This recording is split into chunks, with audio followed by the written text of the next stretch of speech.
हाय पिला माने welcome back to RK tutorial तुम स्वागत करुच्ची मु रमाकांत। चलतु पिला माने आलोचना करबा साहित्यिक उपादानर नेक्स्ट पॉइंट राजनीति शास्त्र कहीं यार पूर्व क्लास रे तुम मानकु मु धर्म साहित्य और जीवन चरित्र संपूर्ण रूप से बीट बाय बीट ऑलरेडी बुझे सारी। चलतु आलोचना करबा राजनीति शास्त्र और आलोचना पूर्व जो मैंने प्रथम थर पर चैनल को विजिट कर मोर रिक्वेस्ट रहा चैनल सहित जोड़ी होकर रुह एवं जहाँ भी तुम नोट्स अच्छी जहाँ भी पीडीएफ अच्छी ताम इंस्टामेज स्टोर आम अवेलेबल कर दूँ तुम से तुम नहीं प्रैक्टिस कर बाकी तुम चाहिए जब वीडियो को भल से बीट बाय बीट बुझ ताहले भी तुमको कौन book sample paper guide notes किसी आवश्यक पड़ोनी जब तुम भल से बीट बाय बीट बुझ। चलतु आरंभ करवा पिला माने प्रथम आम जानिबा जे राजनीति शास्त्र कहले कौन बुझ। स्क्रीन कौन लिखा अच्छी थरे पढ़ी नियो एवं कॉपी पेन नोट करवा आरंभ कर किंबा तुम चाहिए इंस्टामेज स्टोर रु नोट्स नहीं पार।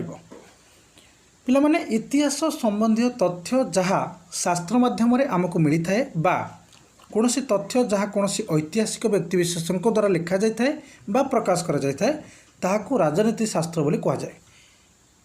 राजनीतिक विषय संबंधी पुस्तक जमीक अर्थशास्त्र जहाँ कौटिल्य द्वारा लिखा जाता ताहा अधिक लोकप्रिय। यही पुस्तक रे 15 गोटी अधिकरण रही। यही पुस्तक रे निज राज्यर शासन सहित पड़ोसी राज्य मानकर शासन संपर्क में वर्णना करा जायछि। अर्थशास्त्र पुस्तक रे स्वतंत्र भाव में चंद्रगुप्त मौर्य शासन पद्धति और अर्थनैतिक व्यवस्था बा कहि पारि अर्थनैतिक स्थिति विषय आलोकपात करा जायथाय।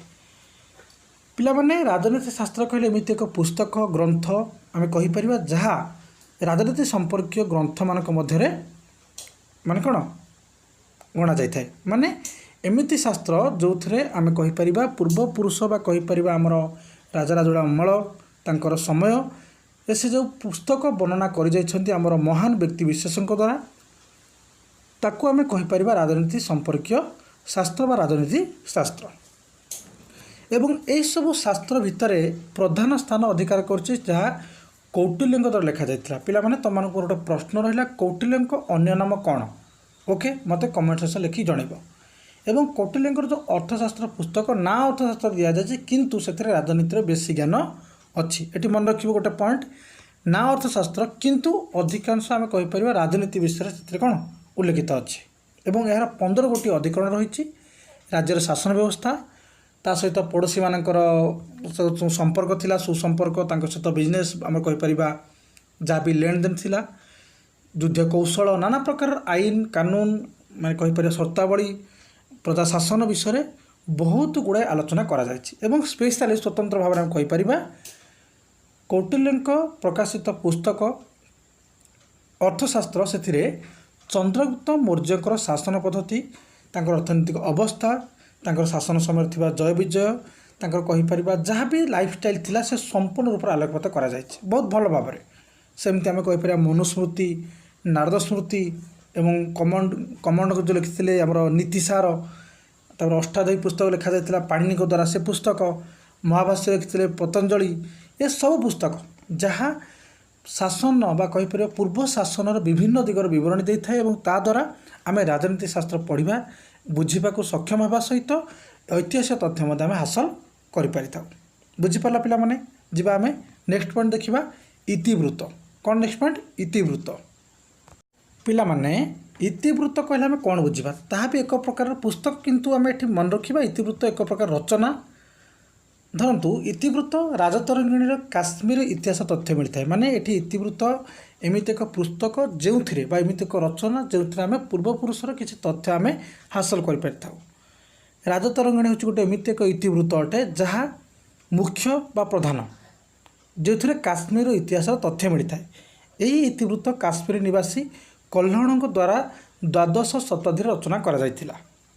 कीर्ति मुमुदुनी द्वारा नेपाल इतिहास सूचना मिले एवं चाचा नाम मुसलमान मानकर सिंधु प्रदेश अधिकार सूचना मिलता है। तापर आ गोटे पॉइंट रहा रासामल्ल रासामल्ल गुजरात अंचल इतिहास देखा मिलता है। आ गोटे है मादाला पांजी ओडिशार विभिन्न राजा मानकर नाम उल्लेख रही है से तथ्य मिलता है। पिला माने इतिवृत्त आम कहीपर एत मात्रा प्रकाशित होता किंतु जहाँ भी था अति गुरुत्वपूर्ण था ଏକ ପ୍ରକାର ରଚନା ଆମେ କହିପାରିବା। ଏବଂ ମୁଖ୍ୟ ଇତିବୃତ୍ତମାନଙ୍କ ମଧ୍ୟରୁ ଆମେ କହିପାରିବା ରାଜତରଙ୍ଗିଣୀ, ତା ସହିତ ରହିଲା କାଶ୍ମୀର ନିବାସୀ ଯେଉଁ କଲ୍ହଣ ଲେଖିଥିଲେ ମାନେ ରାଜତରଙ୍ଗିଣୀକୁ, ତା ସହିତ କୀର୍ତ୍ତି କୁମୁଦିନୀ ଯେଉଁଥିରେ ଆମେ ନେପାଳର ଇତିହାସ ଜାଣିଥାଉ, ତାପରେ ଚାଚାନାମା ଯେଉଁଥିରେ ମୁସଲମାନମାନଙ୍କର ସିନ୍ଧୁ ପ୍ରଦେଶ ଅଧିକାର ସୂଚନା ମିଳିଥାଏ, ତାପରେ ଆସିବା ରାସମଲ ଯେଉଁଥିରେ ଗୁଜୁରାଟ ଅଞ୍ଚଳର ଇତିହାସ ଲେଖିବାକୁ ବା ଇତିହାସ ଲେଖିବାରେ ସହାୟକ ହୋଇଥିଲା ବା ସେଥିରୁ ମଧ୍ୟ ଆମକୁ କିଛି ତଥ୍ୟ ମିଳିଥାଏ। ଏବଂ ଓଡ଼ିଶା ବିଷୟରେ ଯଦି କହିବା, ମାଦଳା ପାଞ୍ଜିରେ ଓଡ଼ିଶାର ବିଭିନ୍ନ ବଂଶର ରାଜାମାନଙ୍କ ନାମ ଉଲ୍ଲେଖ ରହିଛି ଏବଂ ସେମାନଙ୍କର ଶାସନ କାଳ, ତାଙ୍କର କାର୍ଯ୍ୟ ସମୟ, ତାଙ୍କର କହିପାରେ ଯୁଦ୍ଧ କୌଶଳ, ବିଭିନ୍ନ ପ୍ରକାର ତଥ୍ୟ ଉଲ୍ଲେଖ ରହିଛି। ଇତିବୃତ୍ତ ତ ବୁଝିପାରିଲ। ଦେଖ, ଆମେ କହିପାରିବା ଯେ ଇତିବୃତ୍ତ ଏବଂ ରାଜନୀତି ଶାସ୍ତ୍ର ସେମ୍ କଥା, କିନ୍ତୁ ରାଜନୀତି ଶାସ୍ତ୍ରର କେଇଟା ମୁଖ୍ୟ ପୁସ୍ତକ ଅଛି ଯାହା ବହୁତ ମାତ୍ରାରେ ଲୋକପ୍ରିୟ, କିନ୍ତୁ ଇତିବୃତ୍ତ ଏତେ ଲୋକପ୍ରିୟ ନୁହଁ, କିନ୍ତୁ ଆମକୁ ଐତିହାସିକ ତଥ୍ୟ ଦେବା ପାଇଁ ସେତିକି ଯୋଗ୍ୟ। ଓକେ, ଯିବା ଆଲୋଚନା କରିବା ନେକ୍ସଟ ପଏଣ୍ଟ, ସଂସ୍କୃତ ସାହିତ୍ୟ। ପିଲାମାନେ ସଂସ୍କୃତ ସାହିତ୍ୟ କହିଲେ ଆମେ କ'ଣ ବୁଝିବା? ମନେ ରଖ, ସାହିତ୍ୟ ଏବଂ ଯାହାର ରଚନା ସଂସ୍କୃତ ଭାଷାରେ କରାଯାଇଛି ବିଭିନ୍ନ ପ୍ରକାର ଆମେ କହିପାରିବା ଅତି ଗୁରୁତ୍ୱପୂର୍ଣ୍ଣ ଆମର ଐତିହାସିକବିତ୍ମାନେ ତାଙ୍କର ରଚନା ମାଧ୍ୟମରେ ଯେଉଁ ଯାହା ଭାଷା ସଂସ୍କୃତ ଥିଲା ଏବଂ ତାକୁ ବର୍ତ୍ତମାନ ସମୟରେ ବୁଝିବା ଅତି ସହଜ ଏବଂ ସରଳ ମଧ୍ୟ, ତ ସେସବୁ ରଚନା ଯେଉଁଥିରୁ ଆମକୁ ଇତିହାସର ତଥ୍ୟ ମିଳିଥାଏ ଏବଂ ଇତିହାସର କିଛି ଫ୍ୟାକ୍ଟ, ଇତିହାସର କିଛି ରଚନା ଏବଂ ଇତିହାସର କିଛି ବି ଘଟଣାବଳୀକୁ ଆମେ ଭଲସେ ପଢ଼ିକି ବୁଝିକି ଅଧ୍ୟୟନ କରିପାରିବା, ଆମେ ତାକୁ କହିବା ସଂସ୍କୃତ ସାହିତ୍ୟ ଏବଂ ଯାହା ସାହିତ୍ୟିକ ଉପାଦାନର ଏକ ପ୍ରମୁଖ ମାଧ୍ୟମ ଅଟେ। ପିଲାମାନେ, ପୂର୍ବ ସଂସ୍କୃତ ସାହିତ୍ୟରେ କାଳିଦାସଙ୍କର ରଚନାମାନ ସଂସ୍କୃତ ସାହିତ୍ୟକୁ ସମୃଦ୍ଧ କରିଅଛି ବା କହିପାରିବା ଏକ ଗୌରବମଣ୍ଡିତ କରିଛି।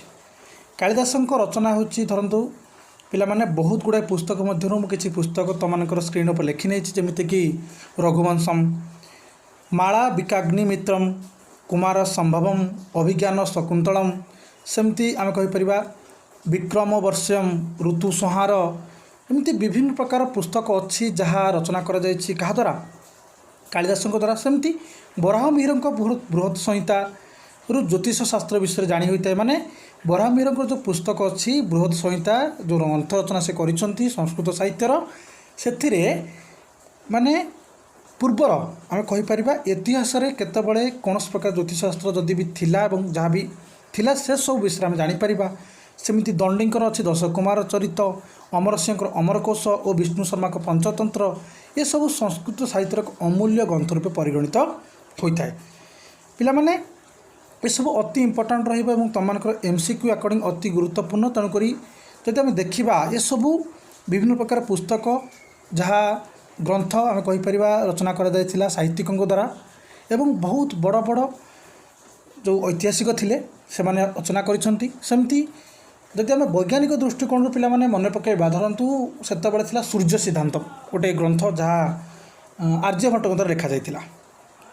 ତାପରେ ଆର୍ଯ୍ୟଭଟ୍ଟିୟମ୍ ଗୋଟେ ଲେଖାଯାଇଥିଲା ଯାହା ଚରକଙ୍କ ଏବଂ ଚରକଙ୍କ ଚରକ ସଂହିତା ଥିଲା।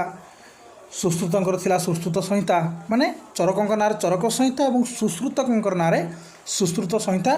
ଏମିତି ଗୁଡ଼ାଏ ପୁସ୍ତକ ଅଛି ଯାହା ସଂସ୍କୃତ ସାହିତ୍ୟକୁ ଗୌରବ କରିବାରେ ବା କହିପାରିବା ମାନେ ପ୍ରମୁଖ ଭୂମିକା ନିର୍ବାହ କରିଛନ୍ତି। ପିଲାମାନେ ବୁଝିପାରିଲ ସଂସ୍କୃତ ସାହିତ୍ୟ କ'ଣ ଏବଂ କିଛି ଇମ୍ପୋର୍ଟାଣ୍ଟ ତୁମମାନଙ୍କୁ ଫ୍ୟାକ୍ଟ ମୁଁ କହିଲି, ଧ୍ୟାନପୂର୍ବକ ମନେ ରଖିବ। ତାପରେ ଯିବା ନେକ୍ସଟ ପଏଣ୍ଟ, ବୈଦେଶିକ ବିବରଣୀ କ'ଣ? ପିଲାମାନେ, ବୈଦେଶିକ ବିବରଣୀ କହିଲେ ଆମେ କ'ଣ ବୁଝିବା? ପ୍ରଥମତଃ ମନେ ରଖିବା ଯେ ବିଭିନ୍ନ ପ୍ରକାର ସମୟରେ ବା ବିଭିନ୍ନ ସ୍ଥିତିରେ ସମୟରେ ବିଭିନ୍ନ ଦେଶ ବିଦେଶରୁ ଲୋକମାନେ ବା କହିପାରିବା ପରିବ୍ରାଜକମାନେ, ଯାତ୍ରୀମାନେ ଭାରତକୁ ଆସିଛନ୍ତି। ସେମାନଙ୍କର ଅଭିଜ୍ଞତା ସେ ତାଙ୍କ ନିଜ ପୁସ୍ତକ ମାଧ୍ୟମରେ ହେଉ ତାଙ୍କର ରଚନା ମାଧ୍ୟମରେ ବର୍ଣ୍ଣନା କରିଛନ୍ତି। ତ ଯାହା ଆମେ ବିଦେଶରୁ ଆସିଥିବା ଲୋକମାନଙ୍କର ରଚନା ମାଧ୍ୟମରେ ଜାଣିବାକୁ ପାଇଥାଉ ତାକୁ ଆମେ ବୈଦେଶିକ ବିବରଣୀ ବୋଲି କହିଥାଉ। ସର୍ଟ କୋଶ୍ଚିନ୍ ତ ଆସିବନି, କିନ୍ତୁ ଟପିକ୍ ତା ଭିତରୁ ବୁଲେଇ ଯଦି ତୁମେ ପକାଇବ ତୁମମାନଙ୍କୁ ଏକ୍ଜାମ୍ପଲ୍ ସହିତ ଭଲସେ ବର୍ଣ୍ଣନା କରିକି ଲେଖିବାକୁ ପଡ଼ିବ ୱିଥ୍ ଏକ୍ଜାମ୍ପଲ୍। ପିଲାମାନେ ମନେ ରଖ, ବିଭିନ୍ନ ପରିବ୍ରାଜକମାନେ ବିଭିନ୍ନ ସମୟରେ କୌଣସି ନା କୌଣସି ରାଜାଙ୍କ ସମୟରେ କେତୋଟି ଲେଖାଏଁ ଅତି କହିପାରେ ଏକରୁ ଏକାଧିକ ଯାତ୍ରୀ ଆସିଛନ୍ତି। ସେମାନଙ୍କ ମଧ୍ୟରୁ କେତେକ ଭାରତରେ କିଛି ଦିନ ଅବସ୍ଥାନ ମଧ୍ୟ କରିଛନ୍ତି, ରହିଛନ୍ତି, ବାସ କରିଛନ୍ତି। ତେଣୁକରି ତା ଭିତରେ ଯଦି ଦେଖିବା ପିଲାମାନେ, ଚନ୍ଦ୍ରଗୁପ୍ତ ମୌର୍ଯ୍ୟଙ୍କ ସମୟରେ ଗ୍ରୀକ୍ ପରିବ୍ରାଜକ ମେଗାସ୍ଥିନିସ୍ ଭାରତକୁ ଆସିଥିଲେ ଏବଂ ମେଗାସ୍ଥିନିସ୍ ସେଲୁକସ୍ ନିକଟରଙ୍କ ରାଷ୍ଟ୍ରଦୂତ ଥିଲେ। ମେଗାସ୍ଥନିସ୍ଙ୍କ ଦ୍ୱାରା ରଚିତ ପୁସ୍ତକ ଇଣ୍ଡିକା ତତ୍କାଳୀନ ସମୟରେ ଏକ ନିଚ୍ଛକ ଚିତ୍ର ବୋଲି ପରିଗଣନା କରାଯାଏ। ଏହି ପୁସ୍ତକରେ ପାଟଳୀପୁତ୍ରର ରାଜ୍ୟ ଶାସନ ବିଷୟରେ ବର୍ଣ୍ଣନା କରାଯାଇଛି। ସେମିତି ଆସିବ ଯଦି ଫେରିପ୍ଲସ୍ ଅଫ୍ ଦି ଏଥେରିଆନ୍ ସି ପୁସ୍ତକ ବନ୍ଦର ଓ ବାଣିଜ୍ୟ ଉପରେ ତଥ୍ୟ ପ୍ରଦାନ କରିଥାଏ। ଟଲେମିଙ୍କ ଦ୍ୱାରା ଲେଖାଯାଇଥିବା ପୁସ୍ତକ ଟଲେମି ଭୂଗୋଳ ସାମୁଦ୍ରିକ ବ୍ୟବସାୟର ସୂଚନା ଦେଇଥାଏ। ତାପରେ ଆସିବା ପିଲାମାନେ ଚୀନ ପରିବ୍ରାଜକ ଫାଇୟାନ୍ ସମ୍ରାଟ ଚନ୍ଦ୍ରଗୁପ୍ତ ବିକ୍ରମାଦିତ୍ୟ ବା ଦ୍ୱିତୀୟ ଚନ୍ଦ୍ରଗୁପ୍ତଙ୍କ ସମୟରେ ଭାରତକୁ ଆସିଥିଲେ। ପ୍ରଥମେ ଏହାକୁ ଟିକେ ବର୍ଣ୍ଣନା କରି ରଖିବା, ତାପରେ ଯିବା ନେକ୍ସଟ କିଛି ପଏଣ୍ଟ ମଧ୍ୟ ତୁମର ଅଛି ବୈଦେଶିକ ବିବରଣୀ ଉପରେ। ପିଲାମାନେ ରାଜନୀତି ହେଉ, ଧର୍ମ ହେଉ, ସମାଜ ହେଉ, ବୈଦେଶିକ ନୀତି ହେଉ, ତତ୍କାଳୀନ ସମାଜ ନୀତି ଏସବୁକୁ ବିଚାର ବିମର୍ଶ କରିବା ପାଇଁ କିମ୍ବା କହିପାରିବା ଅଭିଜ୍ଞତା ହାସଲ କରିବା ପାଇଁ ବିଭିନ୍ନ ସମୟରେ ବିଭିନ୍ନ ପ୍ରକାରର ତୀର୍ଥଯାତ୍ରୀ, ପରିବ୍ରାଜକ, ଆମେ କହିପାରିବା ବୈଦେଶିକ ବ୍ୟକ୍ତି ଆଗମନ କରିଛନ୍ତି ଭାରତକୁ।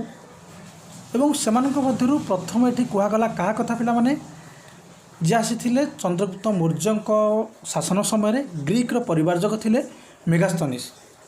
ଏବଂ ପିଲାମାନେ ମେଗାସ୍ଥନିସ୍ ହେଉଛନ୍ତି ଅତିରୁ ଅତି ଗୁରୁତ୍ୱପୂର୍ଣ୍ଣ ବ୍ୟକ୍ତିବିଶେଷ ଆମର ଇତିହାସ ସାହିତ୍ୟିକ ଉପାଦାନରେ, କାହିଁକି ନା ସେ ସେଲୁକସ୍ ନିକଟରଙ୍କ ରାଷ୍ଟ୍ରଦୂତ ଥିଲେ।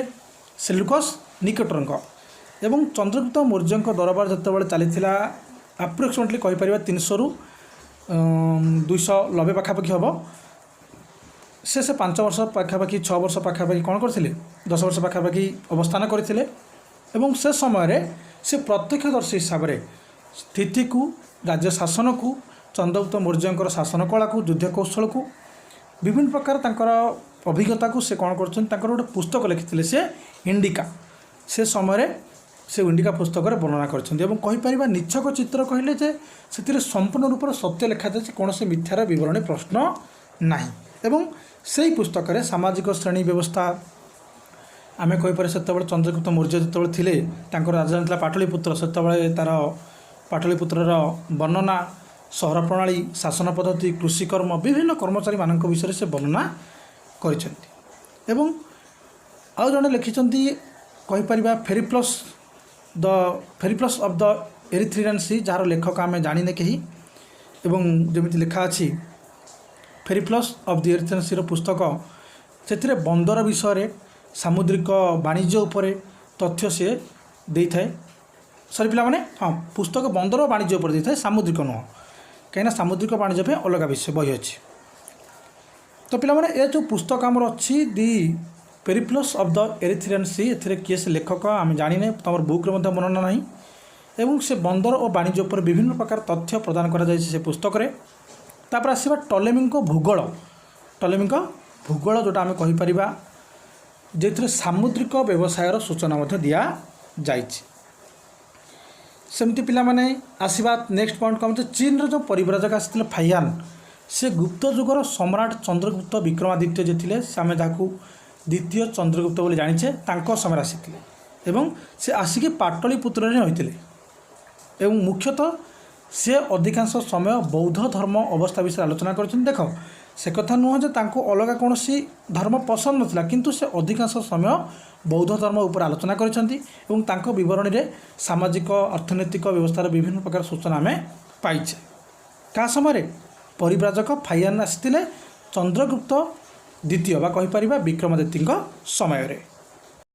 ପିଲାମାନେ କିଛି ନେକ୍ସଟ ବା କହିପାରିବା ଏକ୍ସଟ୍ରା ପଏଣ୍ଟ ଅଛି ତୁମମାନଙ୍କ ପାଇଁ ସ୍କ୍ରିନ୍ରେ ଲେଖା ହେଇଛି। ପ୍ରଥମେ କପି ପେନ୍ରେ ନୋଟ୍ କରି ରଖ, ତାପରେ ଆମେ ଏକ୍ସପ୍ଲେନ୍ କରିବା। ଫାଇୟାନ୍ ପାଟଳୀପୁତ୍ରଠାରେ ରହି ବୌଦ୍ଧ ଧର୍ମ ବିଷୟରେ ଆଲୋଚନା କରିଥିଲେ। ଏବଂ ଚୀନ ପରିବ୍ରାଜକ ତାପରେ ପରେ ଯିଏକି ଆସିଥିଲେ ହୁଏନ୍ ସାଂ, ରାଜା ହର୍ଷବର୍ଦ୍ଧନଙ୍କ ସମୟରେ ଭାରତ ଆସିଥିଲେ। ହୁଏନ୍ ସାଂ ଭାରତରେ 626ରୁ 644 ପର୍ଯ୍ୟନ୍ତ ରହିଥିଲେ।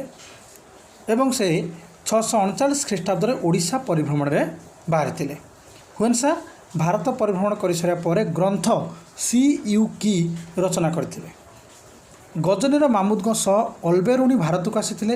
ତାପରେ ଆସିଲା ଗୋଟେ ନେକ୍ସଟ ପଏଣ୍ଟ ଯେ ଗଜନୀର ଯେ ଥିଲେ ମାମୁଦ, ତାଙ୍କ ସହିତ ଅଲବେରୁଣି ଯେ ଭାରତକୁ ଆସିଥିଲେ। ଏବଂ ଅଲବେରୁଣିଙ୍କ ପୁସ୍ତକ ତାରିଖ ଇ ହିନ୍ଦରେ ଭାରତର ସମାଜ ଓ ଅର୍ଥନୀତି ବିଷୟରେ ବର୍ଣ୍ଣନା କରାଯାଇଛି। ମହମ୍ମଦ ବିନ୍ ତୁଗଲକଙ୍କ ସମୟରେ ଇବାନ ବତୁତା ଭାରତ ପରିଭ୍ରମଣରେ ଆସିଥିଲେ। इबान बतुता पुस्तकर नाम किताब उल रहलहार। जहांगीर समय कैप्टेन हॉकिंस और सर टॉमस रो भारत आसते पिला माने ये चारोटी आम बर्तमान देखिले मुख्य मुख्य राजा समय कहीपर प्रधान राजा समय जो परिव्राजक मैंने भारत को आसुँच बर्तमान आलोचना करवा बिट बाय बिट बुझे चेष्टा कर पिला माने हुएन साहर बरणी भारत को ऐतिहासिक तथ्य देवाई एक गुरुत्वपूर्ण भूमिका ग्रहण कर हुएन शाह जड़े से चीन परिव्राजक थिले एवं से आमर जे राजा हर्षवर्धन तांको समय बा राजा हर्षवर्धन शासन काल समय से भारत को आसी से भारत में प्राय 626 रु 644 पर्यंत रही मैंने कहीपर ख्रीष्टाब्द 626 रु ख्रीष्टाब्द 644 ख्रीष्टपूर्व नुह पिला माने मन रखिबो एवं ख्रीष्टाब्द कौन ख्रीष्टपूर्व कौन तुमको फास्ट क्लास में तुम कही ओके। तो यही समय मध्य से भारत अनेक स्थान भ्रमण करते अनेक जगह परिदर्शन करते से 639 ख्रीष्टाब्द ओडिशा परिभ्रमण करते कहीपर ओडिशा को आसी मन रख चीन परिव्राजक हुएन शाह 639 ख्रीष्टाब्द ओडिशा आसी से ओडिशार विभिन्न भाग यथा कहीपर ओड्र कंगोद कलिंगर भौगोलिक अवस्था और धार्मिक विकासर वर्णना कर पुस्तक CUK एक अमूल्य ग्रंथरे एथिरु हर्षवर्धन तांकर राजत्व धर्मसभा सामाजिक अवस्था बौद्ध धर्म विषय रचना कर जो रचना कर युद्ध कौशल सहित समाजर स्थिति अंधविश्वास कुसंस्कार विषय वर्णना कर किए से फाइयान सॉरी हुएन सांग कहार हर्षवर्धन राज्य समय से आसी थिले एवं आम कहीपर पिला माने चीन आसी अन्य एक परिव्राजक अच्छा जहाँ ना हूँ इति सिंह से 7वीं शताब्दी आसी से बौद्ध धर्मर विभिन्न अवस्था विषय वर्णना कर बेसी किसी वर्णना ना जेहेतु आम एतिक मोस्ट आलोचना करवा तापर आसवा पिला माने अलबेरुणी कथा देख ख्रीष्टाब्द कहीपर 712 समय आरब मैंने जिते सिंधु प्रदेश आक्रमण करते पिला माने तुम प्रश्न पचारि पारे जे आरब मैंने केबे सिंधु प्रदेश आक्रमण करते तुम लिखिपर ख्रीष्टाब्द 712 रे एवं तापर ठारू भारत इतिहास रे अनेक तथ्य आरबी मानक लेखार मिलता है एवं गजनीर जो मामूद थिले तांको सहित अलबेरुणी भारत को आसी से संस्कृत भाषा रे बहुत अगाध्य पंडित रखी संस्कृत भाषा बहुत ज्ञान थिला एवं तांकर गोटे पुस्तक लेखा जाता तार ना हूँ ताहिक इ हिंद एवं से भारतर अर्थनीति समाज विषय से वर्णना करथिले एमती पिला माने जदि हम देखिबा तापर मार्कोपोलो आसीथिले जे कि हमर त्रयोदश शताब्दी पाखापाखि मार्कोपोलो आसीथिले कोठी के भारत को एवं तांकर विवरणी भारतर विभिन्न अंचलर स्थिति कहीपर सामाजिक अवस्थार सूचना मिलता है एवं मोहम्मद बिन तुगलक समय इबन बतूता ये सब मन रखिबो इंपोर्टेंट पॉइंट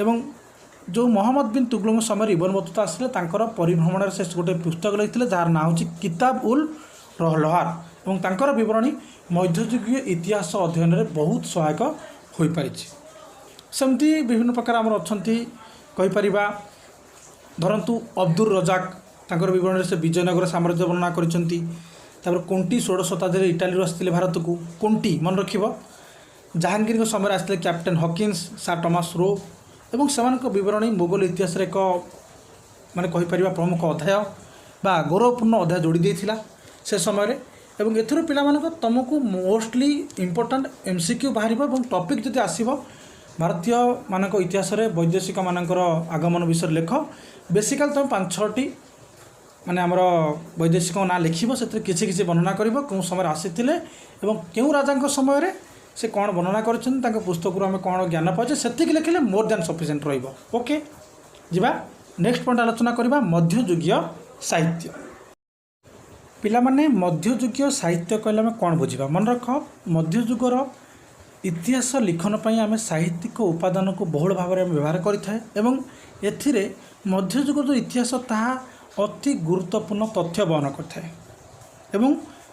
यही समय अनेक इतिवृत्त रचना कर मध्ययुग इतिहास समय आम कहीपर मिनिहाज एस सिराज को द्वारा पुस्तक तबाकत इ नासरी एवं यही पुस्तक रे शासक मोहम्मद घोरी भारत आक्रमण वर्णना कर आसवा जियाउद्दीन बरानी द्वारा लिखित पुस्तक थिला गोटे तारिख इ फिरोजी शाही एवं ଏହି ପୁସ୍ତକରେ ବଲବନ, ଖିଲଜି ବଂଶ, ମହମ୍ମଦ ବିନ୍ ତୁଗଲକ ଓ ଫିରୋଜ ଶାହଙ୍କ ତୁଗଲକଙ୍କ ଶାସନ ସମ୍ପର୍କରେ ବିଭିନ୍ନ ପ୍ରକାର ବର୍ଣ୍ଣନା ଉଲ୍ଲେଖ ରଖାଯାଇଛି। ସେମିତି ଅମୀର ଖୁସ୍ରୋଙ୍କ ଦ୍ୱାରା ପୁସ୍ତକ ଲେଖାଯାଇଥିଲା ଖାଜାଇନ୍ ଉଲ୍ ଫୁତୁରେ ଖିଲଜିଙ୍କର ରାଜ୍ୟ ଶାସନ ସମ୍ପର୍କରେ ସମ୍ପୂର୍ଣ୍ଣ ସୂଚନା ମିଳେ।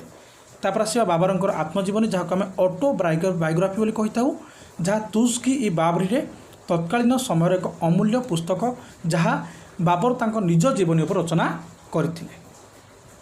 ପିଲାମାନେ, ମଧ୍ୟଯୁଗୀୟ ସାହିତ୍ୟ ଅନ୍ତର୍ଗତ ଏସବୁ କାହିଁକି ଆସୁଛି? କାହିଁକିନା ଏହା ସେହି ସମୟର କଥା ଯେଉଁ ସମୟରେ ଇତିହାସକୁ ଗୁରୁତ୍ୱ ଆସ୍ତେ ଆସ୍ତେ ଦେବା ଆରମ୍ଭ କରାଯାଇଥିଲା ଏବଂ ପୁସ୍ତକ ମାଧ୍ୟମରେ ତଥ୍ୟକୁ ବର୍ଣ୍ଣନା କରିବା ଆରମ୍ଭ କରାଯାଇଥିଲା। ଏବଂ ତବାକାତ ଇ ନାସରୀ, ଯାହାର ରଚୟିତା ଥିଲେ ମିନହାଜ ଅସ୍-ସିରାଜ, ଏଥିରେ ମହମ୍ମଦ ଘୋରୀଙ୍କର ରାଜ୍ୟ ଜୟ, ଶାସନ ସମ୍ପର୍କରେ, ତାଙ୍କର ରାଜ୍ୟର ଗଠନ ପ୍ରଣାଳୀ, ଭୌଗୋଳିକ ସ୍ଥିତି, କୃଷି, ଯୁଦ୍ଧ କୌଶଳ ସମ୍ପୂର୍ଣ୍ଣ ବର୍ଣ୍ଣନା କରାଯାଇଛି। ଏବଂ ଜିଆଉଦ୍ଦିନ ବରାନୀଙ୍କ ଯେଉଁ ଲିଖିତ ଥିଲା ପୁସ୍ତକ ତାରିଖ-ଇ ଫିରୋଜ ଶାହୀ, ଏବଂ ଏଥିରେ ବଲବନଙ୍କର, ଖିଲଜି ବଂଶର, ମହମ୍ମଦ ବିନ୍ ତୁଗଲକ ଓ ଫିରୋଜ ଶାହ ତୁଗଲକଙ୍କ ଶାସନ ସମ୍ପର୍କରେ ଏକ ଡିଟେଲ୍ ବର୍ଣ୍ଣନା ଅଛି। ତା ସହିତ ଅମୀର ଖୁସ୍ରୋ ଆସିଲେ। ଖାଜାଇନ୍ ଉଲ୍ ଫୁତୁରେ ଖିଲଜି ଶାସନର ମାନେ କହିପାରିବା ସୂଚନା ମିଳିଛି, ଯାହାର ପୁସ୍ତକ ଲେଖକ ହେଉଛନ୍ତି ଅମୀର ଖୁସ୍ରୋ। ଏବଂ ତୁଜ୍-ଇ ବାବରୀ, ଯାହାର ଲେଖକ ହେଉଛନ୍ତି ବାବର ନିଜେ। ଏବଂ ସେ ଏକ ଅମୂଲ୍ୟ ପୁସ୍ତକ, ଯାହା ବାବର ନିଜେ ତାଙ୍କର ନିଜର ଜୀବନଶୈଳୀକୁ, ଜୀବନ କାହାଣୀକୁ, ଅଭିଜ୍ଞତାକୁ, ତାଙ୍କର ଏକ୍ସପିରିଏନ୍ସକୁ ସେ ବର୍ଣ୍ଣନା କରିଛନ୍ତି। ଜାହାଙ୍ଗୀରଙ୍କ ଆତ୍ମଜୀବନୀ ତୁଜ୍-ଇ ଜାହାଙ୍ଗୀରରେ ଆମେ କହିପାରିବା ତାଙ୍କର ସମୟରେ କାର୍ଯ୍ୟକଳାପ ଲିପିବଦ୍ଧ ରହିଛି। ଜାହାଙ୍ଗୀରଙ୍କର ଆତ୍ମଜୀବନୀ କହିଲେ ଜାହାଙ୍ଗୀର ନିଜେ ସେ ପୁସ୍ତକ ବର୍ଣ୍ଣନା କରିଛନ୍ତି। ଏବଂ ଅବଦୁଲ ହମିଦ ଲାହୋରୀଙ୍କ ଦ୍ୱାରା ପୁସ୍ତକ ରଚନା କରାଯାଇଥିଲା, ଯାହାକୁ ଆମେ କହିପାରିବା ରଚିତ ପାଦଶାହା। ଓକେ, ମାନେ ଅବଦୁଲ ହମିଦ ଲାହୋରୀ ଦ୍ୱାରା ପୁସ୍ତକ ଆମେ କହିପାରିବା ପାଦଶାହା, ଖାଲି ପିଲାମାନେ ପାଦଶାହା ଲେଖିପାରିବ। ପାଦଶାହା ଏକ ପ୍ରମାଣିକ ଗ୍ରନ୍ଥ ଅଟେ। ସେମିତି ବିଭିନ୍ନ ପ୍ରକାର ପିଲାମାନେ ପୁସ୍ତକ ଅଛି, ଯେଉଁଥିରୁ ବିଭିନ୍ନ ପ୍ରକାର ତଥ୍ୟ ଆମେ ହାସଲ କରିଛେ ବା ଗ୍ରହଣ କରିଛେ, ଯାହା ଇତିହାସକୁ ଲେଖିବାରେ, ଇତିହାସକୁ ରଚନା କରିବାରେ ପ୍ରମୁଖ ଭୂମିକା ଗ୍ରହଣ କରାଯାଇଛି। ଏବଂ ସେମିତି ଆଲମଗୀରି ନାମରୁ ଔରଙ୍ଗଜେବଙ୍କ ଇତିହାସ ବିଷୟରେ ଆମେ କିଛି ଅର୍ଥ ପାଇଥାଉ। ପିଲାମାନେ, ଏହା ଥିଲା ବହୁତ ଟାଇମ୍ ଅଧିକା ହେଇଗଲା, ତୁମମାନଙ୍କୁ କ୍ଲାସ୍ ଏଣ୍ଡ କରିବା ଚକ୍କରରେ କହିପାରିବି 22+ ଭିଡ଼ିଓ ହୋଇଗଲାଣି। ଏହା ସହିତ ପିଲାମାନେ ଗଳାଇ ପେନ୍ କରିବା ଆରମ୍ଭ କଲାଣି, କାହିଁକିନା ବହୁତ ଜୋର ରଡ଼ି କରି ବୁଝେଇ ହେଉନି। ଆଚ୍ଛା, ଆଇ ହୋପ୍ ପିଲାମାନେ ତୁମମାନଙ୍କୁ ଭିଡ଼ିଓ ପସନ୍ଦ ଆସିବ। ଆମେ ଇତିହାସର ଉପାଦାନ ସହିତ ଆମେ କହିପାରିବା 2ଟି ପଏଣ୍ଟ, ପ୍ରତ୍ନତାତ୍ତ୍ୱିକ ଉପାଦାନ, ସାହିତ୍ୟିକ ଉପାଦାନ ସମ୍ପୂର୍ଣ୍ଣ ରୂପରେ ଡିଟେଲ୍ ଆଲୋଚନା କରିସାରିଲେ। ଆଉ ଗୋଟିଏ ରହିଲା ଅଭିଲେଖକାରୀ ଉପାଦାନ। ଆମେ ଆଲୋଚନା କଲା ପରେ ଆମର ଚାପ୍ଟର 1 କମ୍ପ୍ଲିଟ୍ ହୋଇଯିବ। ପିଲାମାନେ, ଯେଉଁମାନେ ପ୍ରଥମ ଥର ପାଇଁ ଚ୍ୟାନେଲ୍ ଭିଜିଟ୍ କରିଛ, ରିକ୍ୱେଷ୍ଟ କରିବି ଚ୍ୟାନେଲ୍ ସହିତ ଯୋଡ଼ି ହୋଇକି ରୁହ, ସବସ୍କ୍ରାଇବ୍ କର, ସେୟାର କର, ତୁମମାନଙ୍କର ସାଙ୍ଗମାନଙ୍କ ଗ୍ରୁପ୍ରେ ନଲେଜ୍ ବାଣ୍ଟିଲେ ବଢ଼ିବ। ତା ସହିତ ତୁମମାନେ ଚାହିଁଲେ ଆମର ଇନଷ୍ଟାଗ୍ରାମ ଷ୍ଟୋରରୁ ହିଷ୍ଟ୍ରି ହେଉ, ପଲିଟିକାଲ, ଇକୋନୋମିକ୍ ଯାହା ବି କ୍ଲାସ୍ ହେଉଛି ଯଥାସମ୍ଭବ ଆମେ ସେଠି PDF ଏବଂ ନୋଟ୍ସ ଆଭେଲେବୁଲ୍ କରିଦେଉଛୁ। ସେଠୁ ଚାହିଁଲେ ମଧ୍ୟ ତୁମମାନେ ନେଇପାରିବ। ଜୟ ହିନ୍ଦ, ଜୟ ଭାରତ।